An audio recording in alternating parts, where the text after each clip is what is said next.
Bienvenue à tous, merci de nous rejoindre dans cette nouvelle édition du Morning News. Au sommaire de ce journal, la campagne électorale pour la présidentielle du 9 avril se poursuit à Djibouti. Pour son second meeting, le président sortant et candidat Ismail Omar Guelleh était à Obok dans l'est du pays.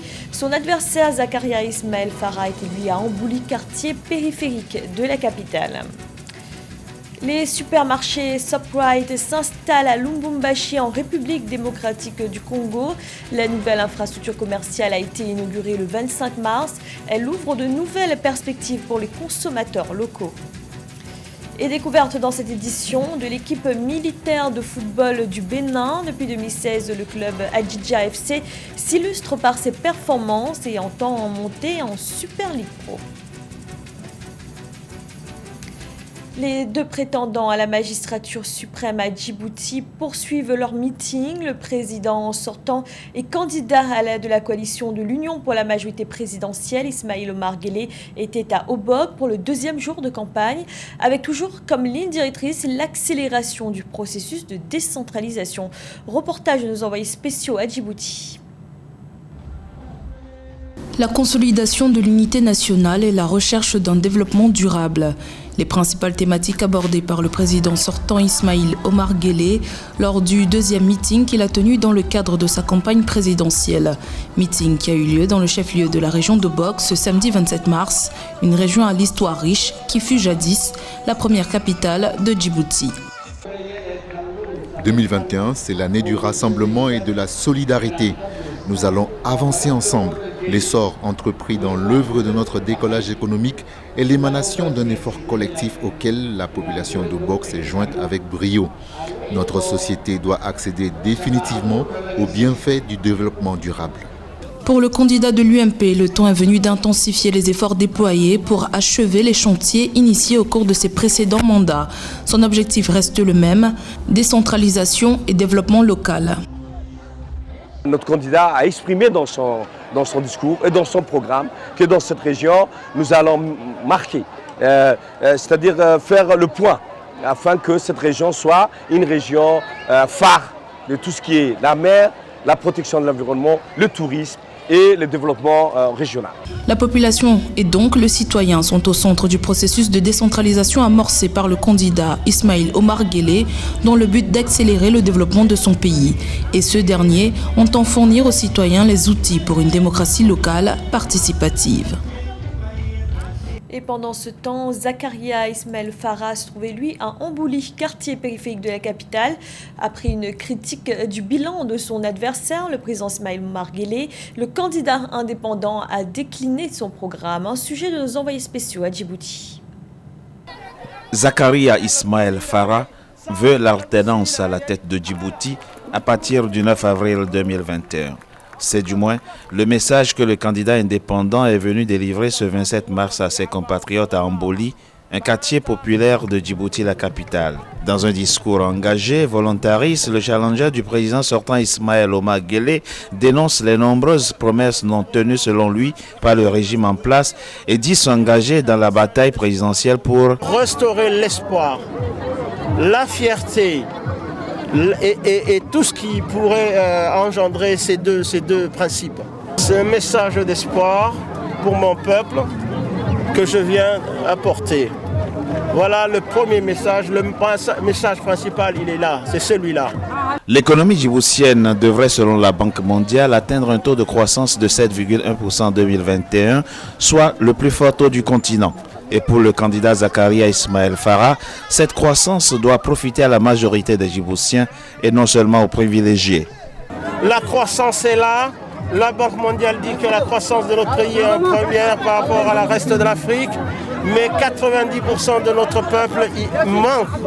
Alors nous allons les intégrer maintenant. Après Ambouli, Zakaria Ismail Farah veut aller conquérir les électeurs de Obok, Tadjoura, Balbala et les autres villes du pays avec la même ferveur et la même conviction, devenir le prochain président de Djibouti dès le soir du 9 avril 2021. Et sachez qu'à l'occasion de cette élection présidentielle, Africa 24 déploie un dispositif exceptionnel pour vous faire vivre les moments forts de la campagne électorale à travers des reportages, les JT de campagne et les débats avec notre équipe présente à Djibouti. Fini les allers-retours en Zambie pour la population de Lubumbashi. Cette ville du sud de la République démocratique du Congo dispose désormais d'un nouveau supermarché avec l'implantation de ShopRite. Le groupe sud-africain déjà présent à Kinshasa a inauguré sa nouvelle structure le 25 mars. Un sujet de la rédaction. ShopRite s'installe progressivement en République démocratique du Congo. Après Kinshasa l'année dernière, la firme sud-africaine est lancée à Lubumbashi dans la province du Haut-Katanga.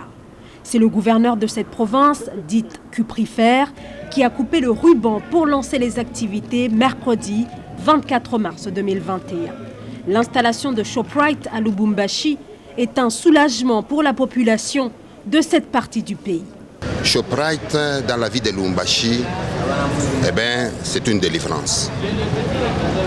Sortir ici pour aller en Zambie acheter à manger, moi je pense que cette histoire vient de prendre fin. Vous savez, nous quittons Lubumbashi pour aller en Zambie, payer le visa, faire le transport, c'est tout le risque possible. Mais ShopRite vient d'arriver dans la ville de Lubumbashi. C'est dans l'enceinte de ce grand complexe commercial dénommé Golf Mall où est installé ShopRite. Une infrastructure sur un espace de 500 mètres carrés construite par l'entreprise Rigos, une société nationale avec une main-d'œuvre locale. Rigos accompagne ShopRite dans son implantation en RDC. Pour John Agareatama, la réalisation de cet ouvrage est une fierté pour la main-d'œuvre locale. Ce n'est qu'une fierté pour les entrepreneurs congolais, c'est une fierté aux jeunes ingénieurs congolais, c'est une fierté aux main-d'œuvre locales. Jadis, ils disaient que voilà, les gens ne font rien, les gens sont paresseux, mais je vous assure, 95% des main-d'œuvre que nous avons utilisées ici sont venus de Lubumbashi. Les entreprises qui ont eu à sous-traiter ici sont venues de Lubumbashi. Nous avons travaillé ensemble, main dans la main. Avec sa densité, la République démocratique du Congo est un marché intéressant pour ShopRite, qui nourrit l'ambition de se déployer à travers tout le territoire congolais. Déjà présente à Kinshasa, cette société commerciale vise désormais la ville de Kolwezi, dans la province de Lualaba, où les travaux de construction d'un grand mall sont prévus dans quelques mois, toujours avec la société Rigos.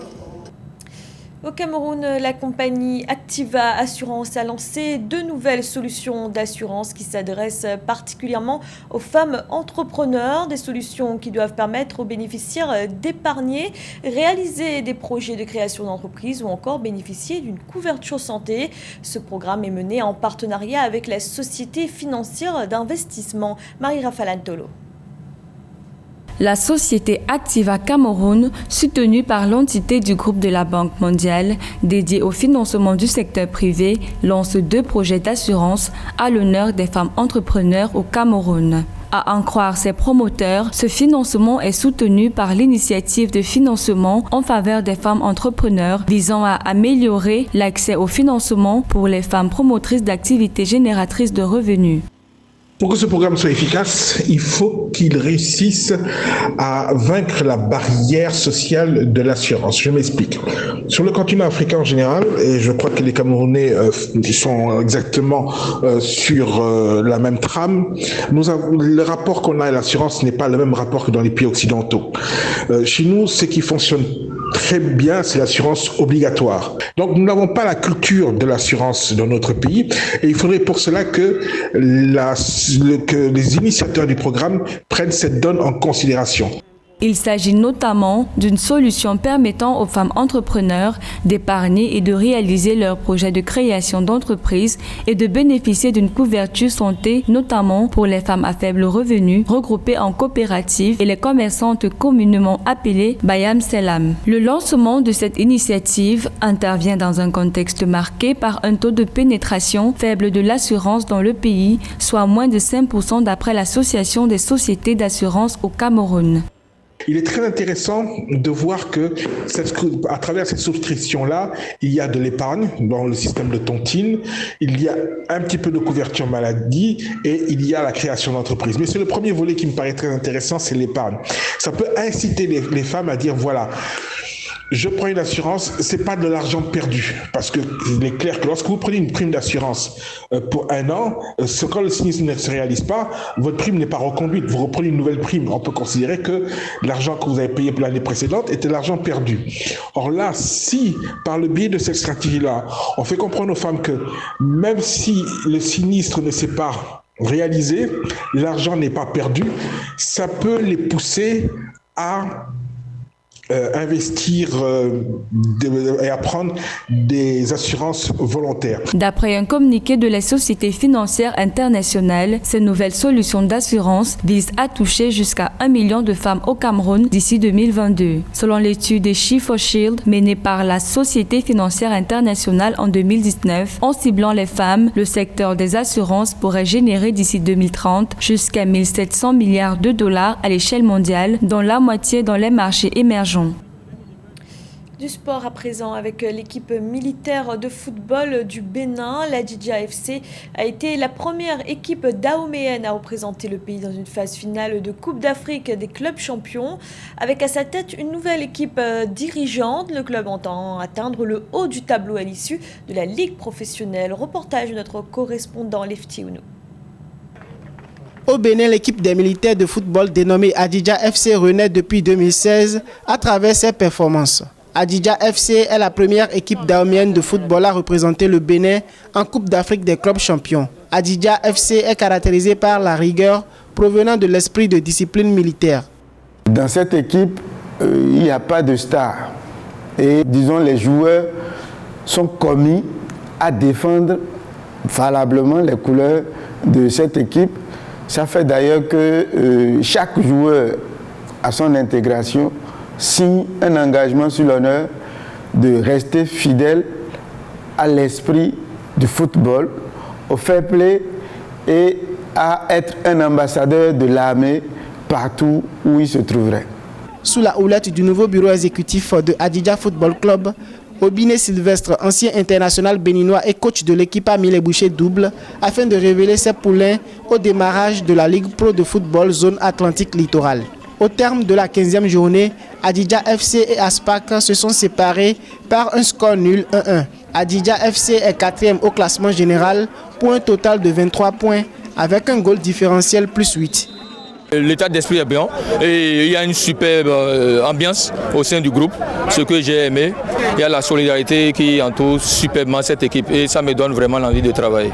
La différence au niveau du club militaire, c'est que j'ai la tâche un peu facile parce qu'au niveau du club militaire, il y a la rigueur, la discipline, ce que je n'ai pas retrouvé du côté civil parce que je travaille en toute quiétude et la discipline vraiment est de mise et ça facilite vraiment la tâche.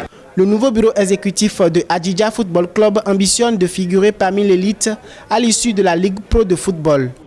Les poulains d'Obiné Sylvestre entendent offrir le meilleur de leur performance et s'imposer dans la zone Atlantique littorale afin de se qualifier pour la Super Ligue Pro.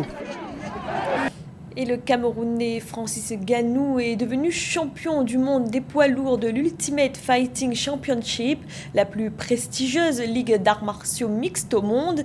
Dans la nuit de ce samedi à dimanche, il s'est offert le titre en infligeant un KO à l'Américain Stipe Miocic. Âgé de 34 ans, Francis Ngannou compte désormais 16 victoires et 3 défaites. Il devient le premier Africain à remporter cette couronne. C'était le journal de la rédaction. Merci de l'avoir suivi. Retrouvez dans un instant une nouvelle édition de l'information.